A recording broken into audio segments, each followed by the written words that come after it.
There are places we carry within us, places with no coordinates on a map, no street signs, no doors, only thresholds made of silence, memory, and the ache of something unnamed. Carl Jung once said, "People will do anything, no matter how absurd, to avoid facing their own soul." This isn't a story about haunted houses. It's about the inner rooms we inhabit without realizing, the ones built from old wounds, buried guilt, hidden rage, and the masks we've worn for far too long. Some of these places were born in childhood. Some were carved in silence. Others were inherited stories handed down through generations, sealed behind phrases like "be strong," "don't cry," "you should know better." And yet, these places shape our lives quietly, pulling strings from behind the veil. In this journey, we won't be chasing monsters. We'll be naming them the invisible environments of the psyche that Jung warned us never to dwell in, not because they are evil, but because they make us forget who we are. So if you've ever felt lost, not out there, but in here, you're not alone, and you're not broken. You've simply wandered too far from your own truth, and the way back begins here. Let's begin where many of us unknowingly reside, a place that feels safe, quiet, almost normal, but beneath its surface, a silent force waits, not to harm you, but to be seen. It starts quietly, a passing thought you dismiss, a flicker of envy you swallow, a wave of anger you force a smile over. "Not me," you tell yourself. "I'm better than that." Kinder, more evolved. But Carl Jung warned us, until you make the unconscious conscious, it will direct your life and you will call it fate. In Jungian psychology, the shadow is not a villain. It is a container holding all the parts of you that didn't feel safe to express. The anger you weren't allowed to show, the fears you were told to get over, the desires you felt ashamed to name, the grief you carried alone in the dark. The shadow isn't evil, it's simply unseen, and the most dangerous place your soul can reside is not in rage or sadness, but in denial that any of it lives inside you at all. In the house of denial, we become strangers to ourselves. We project our fears onto others. "She's so manipulative. He's always angry. They don't appreciate me." But often, we are pointing at fragments of our own disowned self, a mirror we refuse to look into.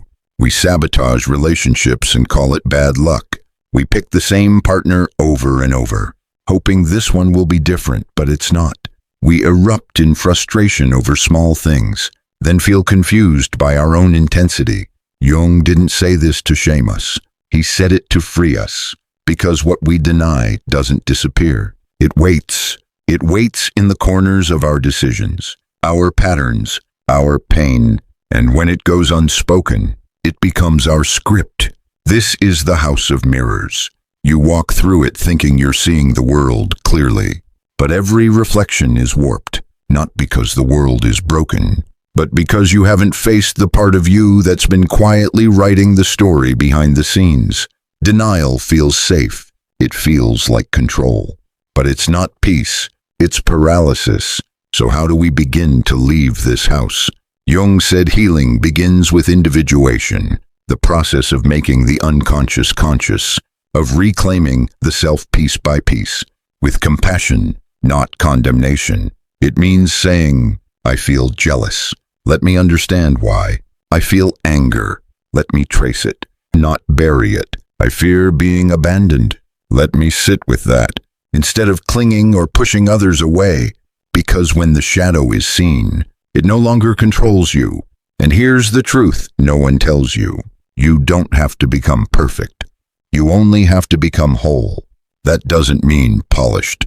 It means real, grounded, aware, able to hold both light and dark without shame. The journey out of denial isn't a one-time exit. It's a practice. It's walking down into the basement of your own soul and sitting with the parts you once exiled, not to fix them, but to listen. And when they're heard, you begin to remember, You were never broken. You were only buried. Because even once we see our wounds, what we do with the pain is everything. Some wounds do not bleed. They repeat over and over in different scenes, different names, different decades. At first, they sting, but with time, they settle, harden, become part of how we see the world. Carl Jung called it a dangerous transformation. When suffering is not felt, explored, or integrated, it becomes resentment, a poison dressed as righteousness. In the swamp of resentment, you don't just feel pain, you become it. You carry betrayal like a badge. You tell yourself, they should have known better. They owe me something. One day, they'll regret it. And at first, that story comforts you. It gives you a sense of meaning, a reason to keep going, an identity to hold on to when everything else has fallen apart. But there is a high cost to living in that swamp. Because resentment never punishes the person who hurt you, it punishes you. In Jungian thought, this is how the shadow seduces you. It tells you your pain makes you superior, that your anger is sacred, that healing means others must suffer first. But slowly, almost imperceptibly, you become the very thing you swore you'd never be: cold, closed, distant, distrustful, a mirror of the one who hurt you. So how do you know you've made resentment your home? You repeat the same narrative to yourself. This always happens to me. People never change. I'll never let anyone in again. You mistake emotional armor for strength. You speak of healing but keep picking at the wound. You confuse bitterness with boundaries. And underneath it all, you secretly hope that your pain will one day vindicate you. But here's what Jung wanted us to see. Pain that is not transformed becomes passed on to your children, to your partners, to the world. True healing doesn't mean forgetting. It means making meaning from the hurt, turning emotional lead into psychological gold. This is the alchemy of the soul. So what does it look like to step out of the swamp? It begins by asking, am I feeding this story or freeing myself from it? Then, take one step back, not to justify what happened, not to erase the pain, but to reclaim your power from the past. Jung taught that forgiveness isn't about letting others off the hook. It's about unhooking yourself from them, cutting the chain, so you can breathe again. Try this. Write the story of what hurt you, but this time, not from the voice of the wound, from the voice of the lesson. Ask, what did it show me? What boundaries did it teach me to hold? Who did I become because of it that I never would have become otherwise? Because even in the swamp, there is still water, still reflection, still life. But you have to stop lying down in it. You have to stop letting it be your bed. You are not what they did to you. You are what you choose to grow from it. Because sometimes, the deepest betrayal is not what others did. It's what we keep telling ourselves we'll never be worthy of. Not all prisons have bars. Some are built from whispers, internal ones. The ones that say, you should have known better. You're not enough. No one would love the real you. This is the prison Carl Jung warned us about. Not the one others place us in, but the one we build for ourselves. And we don't even remember when the first brick was laid. Shame is not loud. It doesn't scream. It whispers, in moments of silence, in glances that linger, in the quiet comparison between who you are and who you think you should have been by now. Jung made a vital distinction. Guilt says, I made a mistake. Shame says, I am the mistake. One leads to reflection. The other leads to condemnation. In this prison, people can look fine on the outside. They smile. They perform. They achieve. But inside, there's a silent contract. No matter what I do, it's never enough. You try harder, but you feel emptier. You earn praise, but it doesn't stick. You receive love, but you can't let it in, because something inside whispers that you don't deserve it. This is the tragedy of shame. It doesn't just wound your self-esteem. It disconnects you from your soul. And where did this shame begin? Often in childhood. A parent who withheld affection, a teacher who humiliated you, a religion that told you your body, your thoughts, your desires were wrong, or a society that only valued you for what you produced, not who you were. These voices sink in deep, and over time, you stop questioning them. They become law. You become the jailer and the prisoner at the same time. So how do we unlock this prison? Carl Jung believed that healing doesn't begin with fixing. It begins with accepting, not indulgence, not excuses, but a radical truth. You cannot punish yourself into becoming whole. Wholeness demands compassion, not perfection. It begins with asking, whose voice is this? Who told me I needed to be flawless to be lovable? Who taught me that I must shrink to be accepted? And then you begin to return those voices, like old clothes that never fit you. Here's a practice. Stand in front of a mirror, not to inspect your flaws, but to reclaim your reflection. Place your hand on your chest and say, I am not the sum of my mistakes. I am the sum of my becoming. Say it again, not for your mind, but for the child inside you who still believes they're not enough. Because shame thrives in silence, but it melts in the presence of gentleness. The soul was never meant to live in condemnation. Its home is not guilt, but growth, not fear, but freedom, not self-rejection, but self-respect. And even if no one ever told you this before, you are allowed to stop judging yourself. You are allowed to grow. You are allowed to begin again without asking permission, because sometimes the most painful lie is the version of you that everyone else loves, but you don't even recognize anymore.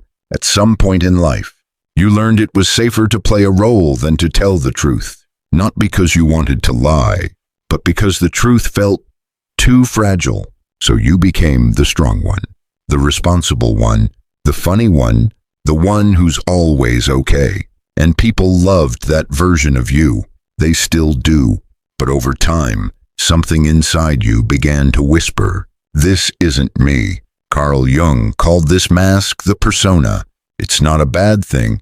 We all wear it, to work, to school, to survive. But when the mask becomes the identity, you forget what your real voice even sounds like. In the theater of persona, everything becomes performance. You smile when you want to cry. You agree when your soul says no. You speak not to connect but to be approved. You dress for validation. You laugh to fill silence. You serve so no one sees you bleed, and the applause feels good until it doesn't, because even a standing ovation means nothing if no one knows who you really are. Inside, there's a quiet grief. You miss yourself, the you who once dreamed, the you who didn't overthink every word, the you who didn't edit your emotions to be palatable. But now, the mask is so familiar, you've forgotten where it ends. And you begin. This is where Jung's wisdom strikes deep.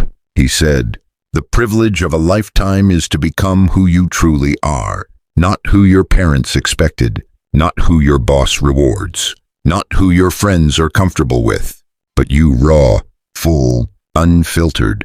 So how do you begin to leave the stage? Start by noticing the moments when you feel fake, tired, not from action, but from acting. Ask yourself, if no one was watching, what would I say? If no one needed anything from me, how would I show up today? If I wasn't trying to be liked, who would I be? The answers may surprise you. They may even scare you, because authenticity risks rejection. But Jung believed that no soul becomes whole without risking that very thing. Here's the truth. You don't have to throw away your persona overnight. You can remove it gently, piece by piece. Speak a truth today you normally hide. Say no without a reason. Wear something you love, not just what's expected. Cry without apologizing. Laugh without filtering. Each act is a stitch, sewing you back into yourself. Because no matter how admired your mask becomes, if it doesn't reflect your truth, it will never feel like love. It will feel like loneliness. So leave the stage. Step out from behind the curtain. Walk off.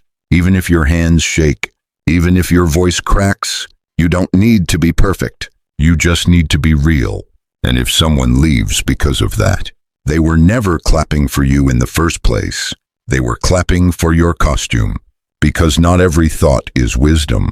And sometimes, the more we analyze, the farther we drift from the truth that lives in our body and soul. But even after we step off the stage, even after we start removing the mask, something else shows up. Not a scream, not a sob, but a flood of thoughts. What if I made the wrong decision? What if I lose them? What if I'm too much? What if I'm not enough? This is the next prison, not made of shame or resentment, but of overthinking. Carl Jung saw this pattern often. People who were no longer in denial, but now lost in a maze of mental noise, trying to solve their pain like a puzzle. In the labyrinth of overthinking, your mind becomes a courtroom. Every word you spoke is evidence. Every silence is suspicion. Every memory is cross-examined. You replay the past. You pre-play the future. But you forget how to live in the present. It feels like control, but it's really fear wearing a lab coat. Jung believed the mind is a powerful tool, but a dangerous master. He emphasized the wisdom of intuition, symbols, and the unconscious, because not every answer lives in language. Not every truth can be reasoned with. The soul doesn't speak in formulas. It speaks in feelings, in images, in gut instinct, in silence. But in overthinking, those voices are drowned. So how do you know you're stuck in the maze? You struggle to make even simple decisions. You rehearse conversations that never happen. You seek closure from people who've already left. You feel numb not because you feel nothing, but because your heart has been talked over for too long. You read books, but avoid your body. You journal, but ignore your intuition. You ask for advice, but distrust your inner knowing. This is not wisdom. This is intellectual avoidance. Jung's invitation was not to abandon the mind, but to reconnect it to the soul, to stop trying to solve life and start learning to feel it. Here's how to begin. Instead of asking, "What should I do?" ask, "What am I feeling right now in my chest, in my belly, in my breath?" Instead of planning your next step, sit still, listen. Notice what image arises. A doorway, a storm, a hand reaching, a flame flickering. That image means something to you. That is the soul's language, and your job is to learn to translate it. A practice to try. Each morning, before you check your phone, close your eyes, place your hand on your heart, and ask, "What does my soul want me to feel today?" Then write, without correcting, without censoring, not for answers, but for connection, because clarity isn't always born in thinking. Sometimes it's born in trust. You can't think your way into freedom, but you can feel your way there, one breath at a time, because wisdom is not knowing everything. Wisdom is knowing when to stop thinking and start living, because sometimes the deepest wound isn't what someone did to you, but what you convinced yourself you no longer needed from anyone. After the overthinking fades, after the questions finally grow quiet, you may find yourself in another kind of silence, not the peaceful kind, but the heavy, echoing kind, the kind that feels like absence. You tell yourself it is better this way. You need space. You are fine alone. You have your own back, and maybe that was true. Once, maybe solitude saved you, but there is a difference between being alone and being disconnected. Carl Jung knew that while the soul begins its healing in solitude, it completes that healing in relationship. You cannot meet your full self without the mirror of another soul. The desert of isolation is vast. It is dry. It is quiet. And at first, it feels safe. No one can disappoint you. No one can hurt you. No one can leave you. But eventually, the silence becomes a kind of starvation. You begin to wither in places you didn't know needed watering. Laughter feels distant, touch feels foreign, and the very thing you feared rejection becomes the thing you unconsciously keep recreating. You push people away so they can never leave you. Jung understood this pattern. He saw it in people who had been deeply wounded. Their self-reliance became a form of self-protection. Their independence became emotional isolation. But what they were really avoiding was not people. It was the part of themselves they believed no one could love. The messy part, the vulnerable part, the one who needs to admit that you want connection does not make you weak. It makes you human. So how do you return from the desert? Not by running into the arms of anyone, but by first whispering to yourself the truth you buried. I want to be seen. I want to be understood. I want to belong not everywhere, but somewhere. This is not neediness. It is nourishment, a practice to try. Think of one person in your life you feel emotionally distant from, but safe enough to reach out to. Write them a short message, not asking for anything, just sharing something real. I was thinking about you. I miss the way we used to laugh. I don't say it often, but your presence matters to me. No outcome needed, only honesty, because connection begins with small doors being left open. Jung believed that we are wounded in relationship, but we are also healed there, no matter how spiritual, introspective, or independent you become. There will always be a part of your healing that lives inside the eyes of another. To remain in the desert is to live without reflection, to believe no one could hold your truth. But someone can, someone will, but only if you take the first step out of silence. Because sometimes you are not haunted by ghosts. You are haunted by your own refusal to let the past be over. Some people are not alive. They are simply remembering. They walk through life like shadows, not because they are empty, but because they are full of everything that used to be. This is the graveyard of the past. It is quiet, beautiful in a way, even sacred, but it is not a place the soul is meant to live. Carl Jung warned us about this place. He saw how easily a person can become trapped in memories that feel more alive than the life unfolding right in front of them. At first, it feels noble to grieve, to revisit the ones who left, to relive the love that slipped through your hands, to replay the words you should have said. You call it healing, but over time, it becomes a ritual of repetition. You light candles for what is no longer here. You speak to ghosts in your dreams. You pause when a song plays, not because it moves you forward, but because it holds you in place. This is not remembering. This is reliving, and it robs the present of its breath. In this graveyard, the mind replays what could have been. The heart clings to what was lost, and the soul waits for you to return. Jung believed that the psyche is always moving toward wholeness, but wholeness only happens now, not yesterday, not one day, but in this breath, this body, this moment. If your back is turned to the past, you will miss every door opening in front of you. So how do you know you've stayed too long? You speak more of what was than what could be. You compare every new person to the one who left. You delay joy because you think it would dishonor your pain. But joy is not betrayal. It is renewal. It is a sign that the soul has learned to carry memory without becoming it. Here's a gentle practice. Write a letter to your past self. Not to blame, not to fix, but to bless. Thank them for surviving, for loving, even when it ended, for hoping, even when it was crushed. And then write, I release you. I carry your lessons, but I no longer need to carry your sorrow. Letting go is not forgetting. It is remembering without reliving. It is holding the past like a photograph, not a script, because your life is still unfolding, and the present is not a placeholder. It is a home, and you deserve to live in it, fully, freely, and awake.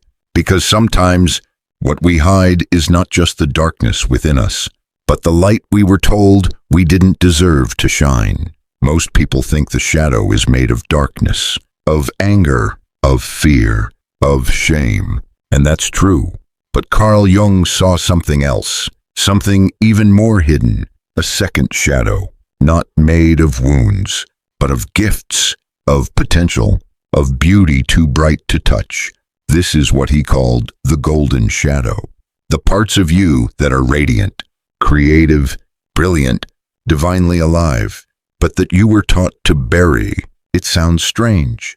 Why would anyone suppress something beautiful? Because light, too, can be frightening, especially if you were raised to stay small, to avoid attention, to not outshine, to please instead of lead. So you became humble to a fault. You silenced your voice, even when it carried truth.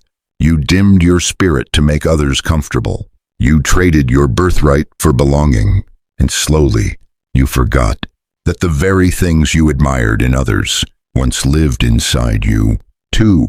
The forbidden garden is not filled with monsters. It's filled with seeds you never allowed yourself to plant. You stood at the gate, watching others bloom, wondering what it must feel like to live that freely. And yet, every time you felt your own desires rise, to speak, to create, to love boldly, to lead, you heard an inner voice say, "Who do you think you are?" That voice is not your soul. It is a memory of someone else's fear, someone else's shame, echoing through you. So how do we begin to reclaim our light? Start here. Write down 5 people you admire. What do you love about them? Their courage, their clarity, their passion, their presence. Now look closely. Those qualities mirror your golden shadow, the parts of you you're not allowing to shine. Not because they aren't real, but because they scare you. Jung believed that what we admire in others is a reflection of our unclaimed self, the hero within, still waiting, still whispering, still aching to rise. But you cannot wait for permission to bloom. Your light was never meant to be negotiated. It was meant to be embodied, not for applause, not for ego, but because it is who you are, a practice to try. Each morning, ask yourself not what should I do today, but what am I holding back that longs to be expressed? Then give it a small doorway. Sing out loud. Paint without judgment. Say what you truly feel. Ask for what you need. Create what you wish existed. Every act of expression is a key turning in the lock of your soul. And maybe that's the secret. The journey isn't just about healing your wounds. It's about remembering your power. Not power over others, but power to be yourself. Without shame, without fear, without apology. Because the shadow may hide your pain, but the golden shadow hides your purpose. And now, you are ready to walk into that garden, not to tame it, but to finally let it grow. You've just traveled through the 8 places Jung said the soul must never dwell, not because they are evil, but because they are incomplete. They are waiting rooms, not homes. You were not born to live in denial, resentment, shame, or fear. You were born to become whole, not perfect, but true. If this journey spoke to something in you, leave a comment with the word awakened, because naming your inner truth is the first act of returning to it. And remember, you are not behind. You are not broken. You are becoming, and the soul has always known the way home. So here we are, 8 landscapes of the soul, 8 places we all wander through, sometimes without knowing, sometimes for far too long. But today, you did not look away. You stepped into each room, each mirror, each silence, and you listened. That in itself is healing, because awareness is a doorway.